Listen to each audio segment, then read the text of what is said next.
So we just ended with all of the contributions of Greece, and now we have the Peloponnesian War. Remember, during the Persian War, the Athenians are going to prove that they don't actually need Sparta, and then during the Golden Age of Athens, or the Golden Age of Pericles, they're going to the Athenians are going to show even more that they're better than the Spartans. So during the Peloponnesian War, and look how long it is, it's about 30 years, give or take a year or two, we're going to have the Peloponnesian Peninsula basically against most of the rest of the Balkan. Now, if you're looking at it, at this picture, the Athenian League or the Delian League is going to have allies on Crete, on the top of the Balkan Peninsula. It's going to go all the way around.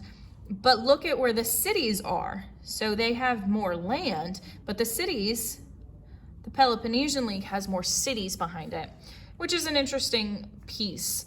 And it's all because of control. Now, the Spartans are really upset that the Athenians have power and they're being credited with all of this glory. And in reality, it doesn't matter because it's not one country just yet. These citizens call them by their city name first, not the country. So I am a Corinthian, I'm a Theban, I am an Athenian, I'm a Spartan, I'm a Melosian. Like, I'm going to talk about who I am based on my city, not my country. But whoever controls the Aegean Sea has the most control. And right now, the Athenians are going to control the Aegean Sea, which then leads up to the Black Sea up here. So we're going to have the Delian League versus the Peloponnesian League. If we simple it down, we've got the Athenians versus the Spartans. And so the Spartans do technically win because of their military might. However, what happens is the infighting slows down the Athenians' ability to create, and it also weakens the military might of the whole Balkan Peninsula. Because if you've got infighting right here, you're kind of in trouble if anybody else tries to take over, which, hint, is going to happen. So Sparta wins by forcing Athens to surrender. But that doesn't actually gain them anything because it forces the whole peninsula to go into a period of time where they have to rebuild everything, which then is going to end the classical era of Greece, and it's going to just kind of put everything to sleep in the area, and then eventually it will be rewoken and is going to be the foundation of Western civilization. And the United States is considered part of Western civilization, which is why we take so much from Greece and Rome and have created what we have today. Now, so Greece is going to fall. Remember how I said all of the peninsula is going to get weak and nobody has time for that. So what happens is, if I'm looking at the map, we've got Macedonia up here, and this guy named Philip II is going to come in, and he's going to be the king of Macedonia. And he says, yo, Greece is fighting. We can sneak in and we can take it all for ourselves. And that's what happens. So as the king of Macedonia, now he's got all of this land up here. He's just going, I'm going to go down here. Yay. And he's going to take over. He doesn't get all of it.